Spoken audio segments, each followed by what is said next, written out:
Bonsoir mesdames et messieurs et bienvenue à vous dans votre émission Ma famille, ma vie.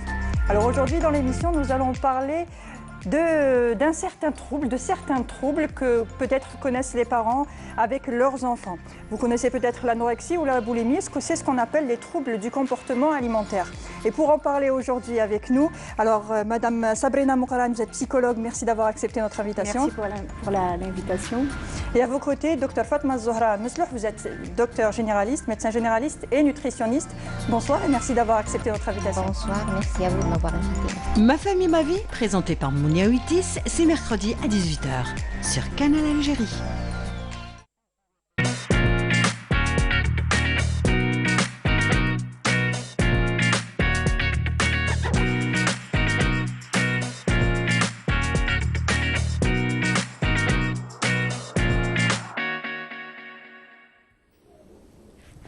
Bonsoir et bienvenue à tous dans Carré d'Art. Qui l'aurait cru? Cette période de pandémie aura servi à beaucoup de choses dans les différents secteurs de notre vie, y compris le secteur culturel. Et oui, elle a été propice cette période à toutes les réflexions, à toutes les concertations en vue de promouvoir les arts de manière générale. Et oui, la réflexion s'est intensifiée avec les acteurs du domaine culturel en vue de dynamiser et d'insuffler de nouveaux réflexes, de nouvelles manières de faire à ce secteur qu'on appelle le marché de l'art en particulier. Et donc aujourd'hui, il est question de cet aspect de l'art en particulier qui est une cheville ouvrière très importante dans la dynamique artistique algérienne. On va voir un petit peu ce qui peut la stimuler ou ce qui l'a retardée jusque-là avec notre invitée qui n'est autre que cette plasticienne très particulière qui a vraiment apporté son empreinte, sa contribution à l'histoire de l'art contemporain algérien. Il s'agit de Mariam Ait El Harak que j'ai plaisir à recevoir pour vous. Bienvenue Mariam. Bonsoir Radia, merci de Je me suis contentée du prénom parce que pour moi vous êtes une grande amie avant tout. Eh bien moi aussi je vous appelle Radia, donc voilà, on a fait voilà. quand même... Mais bon, pour les téléspectateurs qui ne vous connaissent pas, on fera l'effort quand même de rappeler le nom et le prénom. Vous avez une autre casquette aujourd'hui. Vous représentez une institution qui, elle, contribue à la dynamique des arts et de la culture dans notre pays. Il s'agit de l'Agence algérienne pour le rayonnement culturel, l'ARC en plus bref. Donc, vous occupez un poste très important parce que vous organisez, bien sûr, les choses autour des arts visuels et du patrimoine dans cette structure. Tout à fait. Oui. Alors, est-ce que c'est important dans votre parcours, ce rôle que vous jouez actuellement? En fait, quand on m'avait proposé le poste, je ne voyais pas, surtout le côté administratif m'était un peu étranger. Donc j'avais très très peur au départ. Et puis il faut dire que ça a été très très facile. C'est vrai qu'un artiste, c'est plus un électron libre dans la vie. Tout à fait. Mais bon, suivre certaines règles n'a pas été difficile pour le bien des autres, je dirais, pour le bien des artistes, leur offrir des projets artistiques complets. Surtout que l'ARC travaillait surtout avec l'étranger, donc ça a été vraiment très très agréable de commencer. Et jusqu'à maintenant, ça reste un poste qui m'est très très agréable. J'aime beaucoup ce métier d'organiser des événements, surtout en Algérie et à l'étranger, exporter notre culture et importer la culture étrangère. J'affectionne vraiment ce poste. Voilà. En fait, motiver les échanges dans le secteur culturel. Et ça a été vraiment, c'est vraiment un très bel... C'est un très beau parcours et c'est une très belle aventure. Et tout ce travail se prépare dans un joyau architectural du XVIIIe siècle. Tout à fait, et c'est un travail d'équipe aussi, que je salue d'ailleurs, toute l'équipe de l'ARC qui veille vraiment... Et de Dar Abdeltif, parce que c'est de ce lieu que je voulais parler, et qui avait pour vocation justement de recevoir des artistes au début du siècle, il y a 2 siècles, disons. C'est au début du XXe siècle. Au début du XXe siècle, ça a commencé. Et ça continue. Et ça continue, En ce moment, il y a une résidence de jeunes étudiants des Beaux-Arts. Excellent, excellent. Si vous êtes avec nous aujourd'hui, Mariam El Hara, c'est pour parler d'une initiative voilà, qui a été initiée par le ministère de la Culture tout récemment, en vue justement de donner de la visibilité aux artistes de tous bords. Je parle des plasticiens, mais aussi voilà, dans les différentes branches des arts visuels. Et vous avez eu un rôle à jouer par rapport à la création d'une plateforme numérique.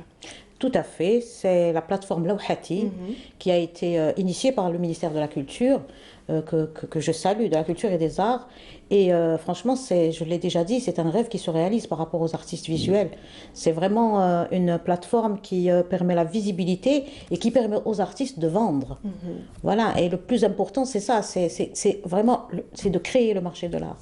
Voilà, c'est-à-dire que c'est un outil pour oui, c'est un outil au service du marché de l'art. Au service du marché de parce l'art. Que franchement, on est à l'ère du numérique et tout se vend par Internet. Et puis voilà, la pandémie a encouragé énormément ça, parce qu'il n'y a pas que des côtés négatifs, comme vous l'avez déjà dit. Et le côté positif, c'est ça, hein, c'est vraiment de s'intéresser et d'utiliser l'outil informatique, Internet, pour pouvoir commercialiser les arts et que les artistes puissent avoir plus. Ça s'inscrit dans un effort global, justement. C'est vraiment un travail de numérisation du secteur des arts, oui. Et je pense que ça marche très très bien, parce que maintenant quand on cherche, quand on clique, là voilà, lawhati.dz, on tombe directement sur la plateforme. Quand on clique sur l'ONDA, l'Office national des droits d'auteur, il y a beaucoup de possibilités, donc même pour faire la carte d'artiste, le ministère de la Culture, c'est très bien, parce que l'artiste, il ne doit pas se déplacer, attendre, etc.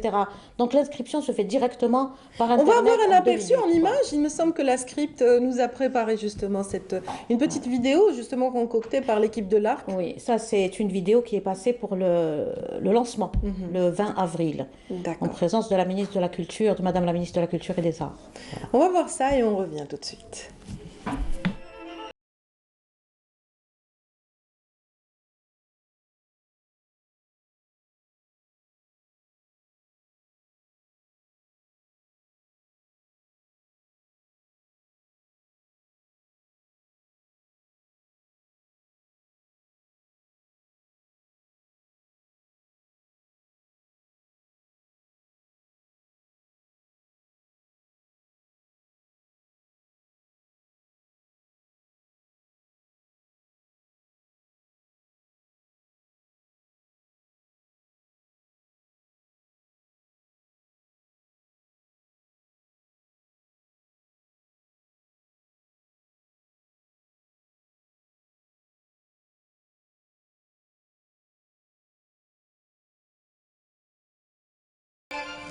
Voilà, ça nous a permis un petit peu de voir une très belle mosaïque des arts actuels chez nous. Il y a de tout, voilà, les arts graphiques. Voilà, justement, qu'est-ce qu'on y trouve exactement à part la peinture? On trouve les arts plastiques en général, avec la photographie, voilà, un peu. Donc peinture, dessin, sculpture, art graphique, calligraphie, on a vu aussi, et l'art photographie. Voilà, et la photographie, pour le moment.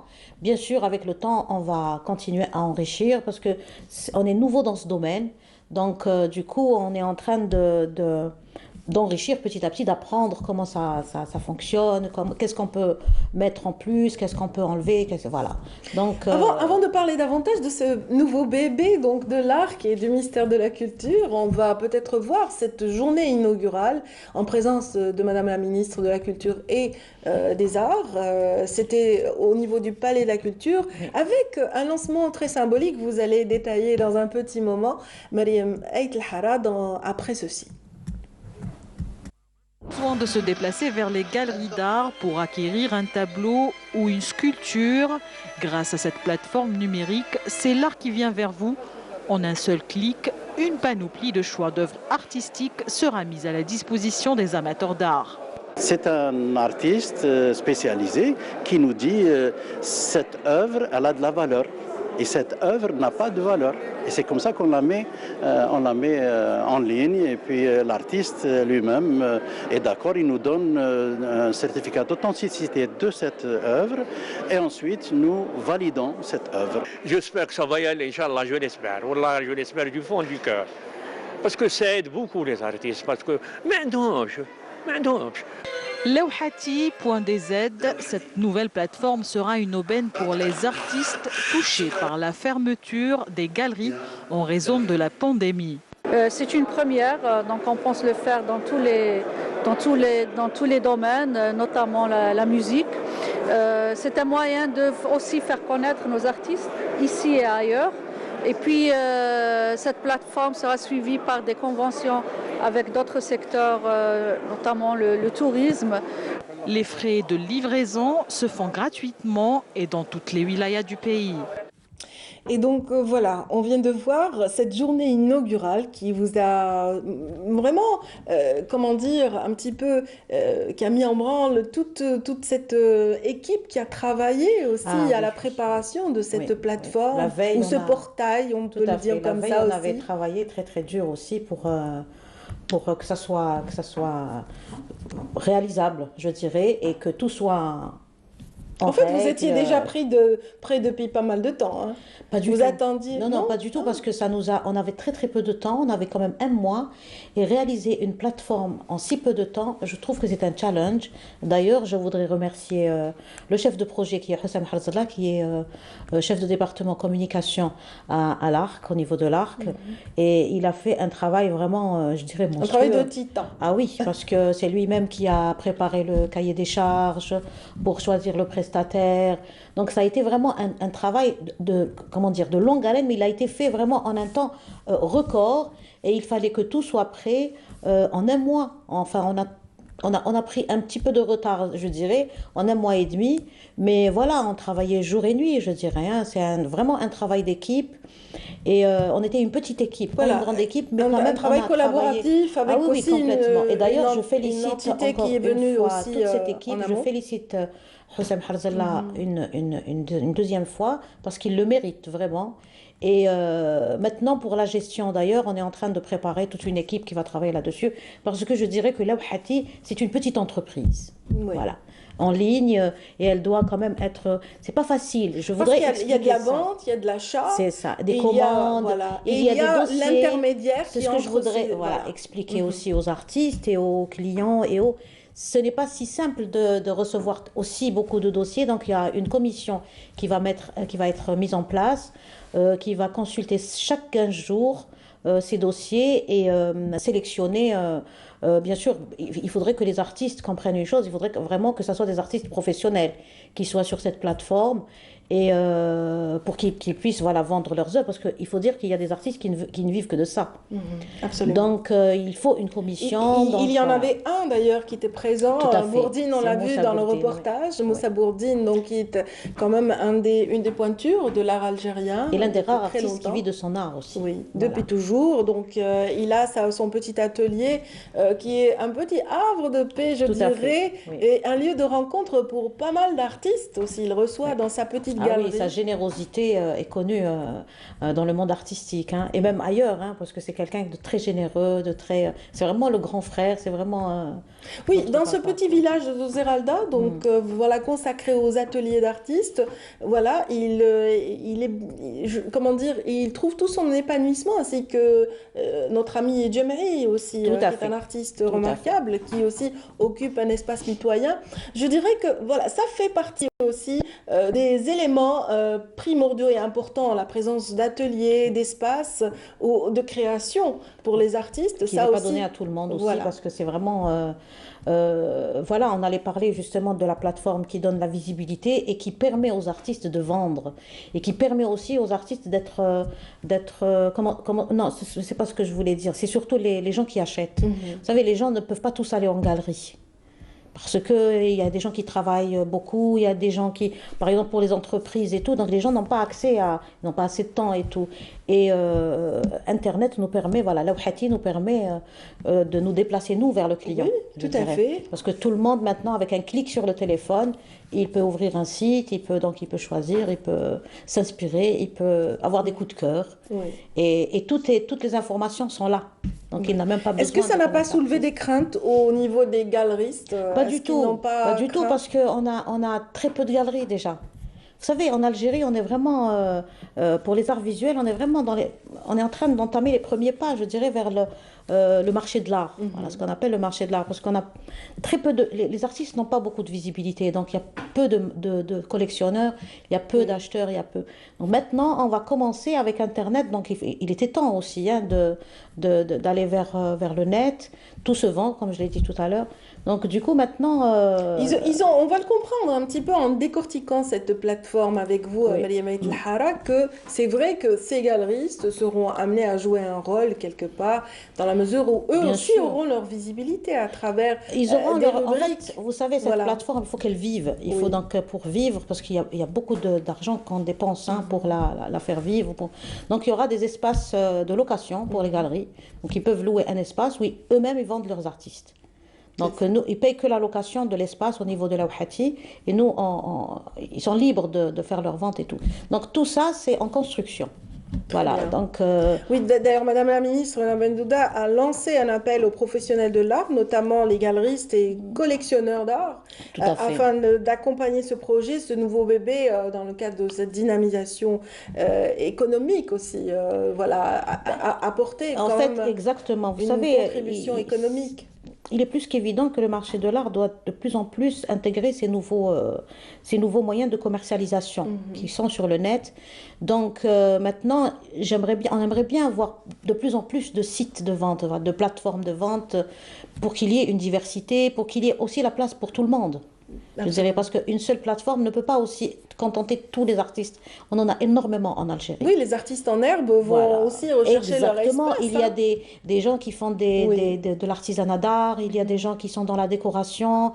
Vous savez, on reçoit beaucoup de courriers et c'est pour ça qu'on va mettre en place une commission pour sélectionner les artistes professionnels, parce que là, ça s'adresse au départ aux artistes professionnels. Mais d'ores et déjà, il y a déjà une pléiade d'artistes qui a pris part à cette naissance, on dira. Il faut dire qu'au départ, donc, il y a des œuvres qui sont déjà présentes. Personnellement, j'avais très peur. J'avais très peur que les artistes n'aient pas confiance et tout. Et finalement, franchement, on a été agréablement surpris, parce que quand on a fait l'appel, ils ont répondu présent vraiment rapidement. Rapidement, et ça a été vraiment une très très belle surprise, parce que je vous ai dit, en l'espace d'un mois, remplir un site comme ça, on devait mettre minimum une centaine d'œuvres. Finalement, on a dépassé, on s'est dit peut-être 20 artistes, on a dépassé ça aussi.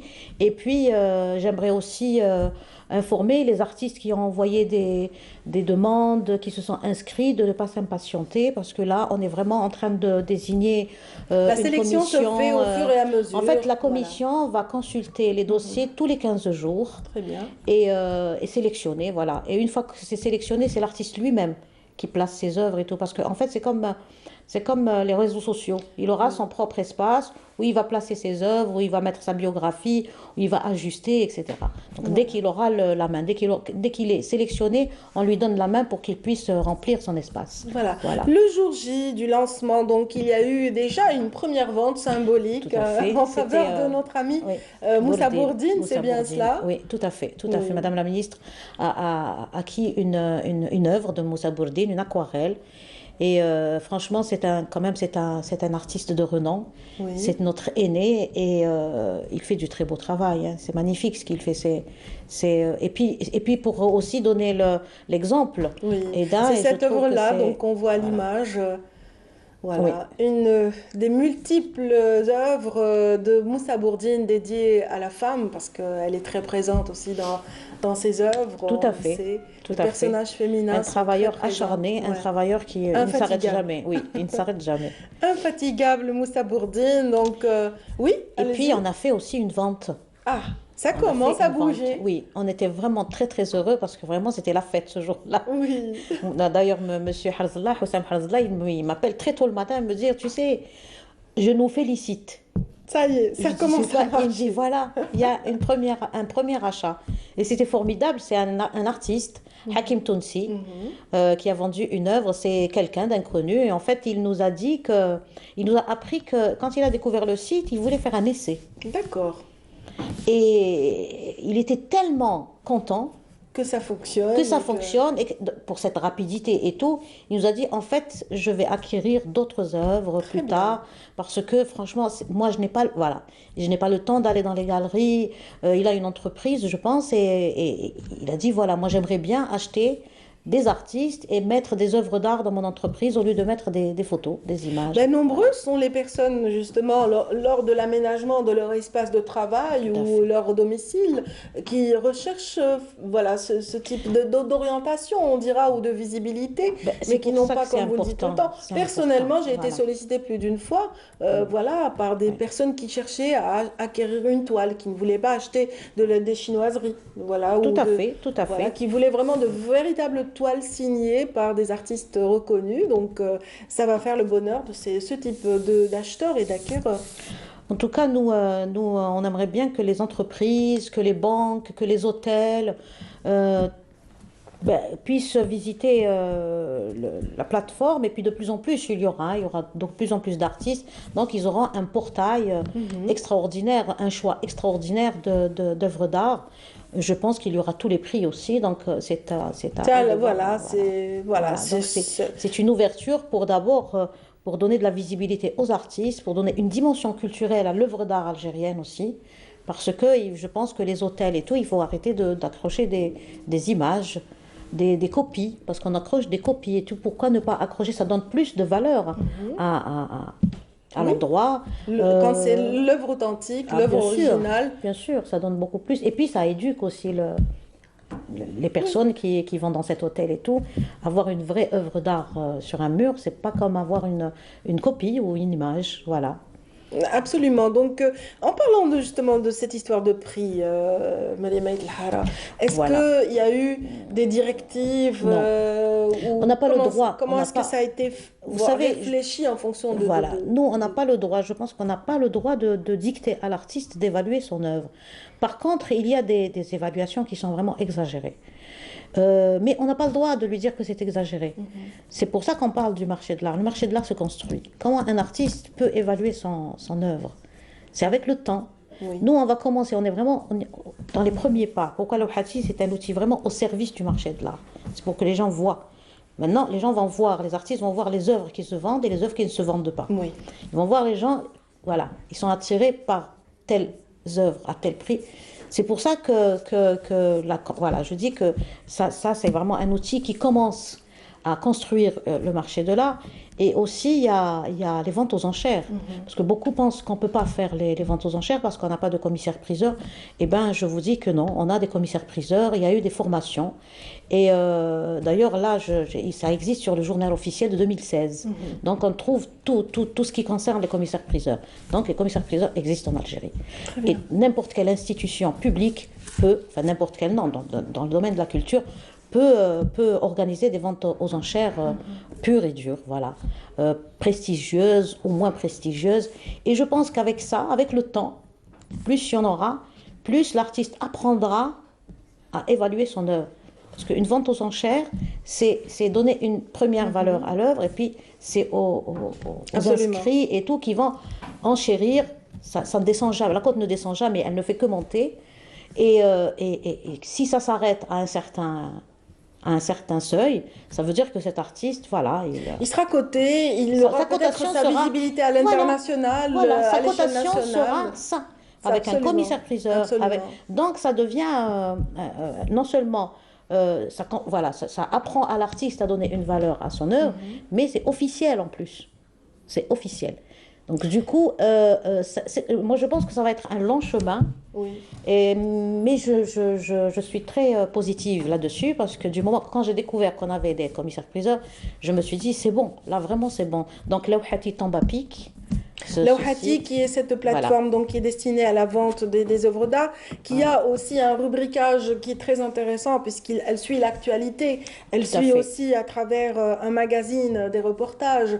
Il y a des portraits aussi qui sont décrits. Oui, et puis même petit à petit, on va insérer des vidéos et la vie culturelle est aussi résumée dans cette plateforme. On peut avoir vue sur toute l'actualité. Parce que je le dis, je le répète encore, elle est toujours en construction.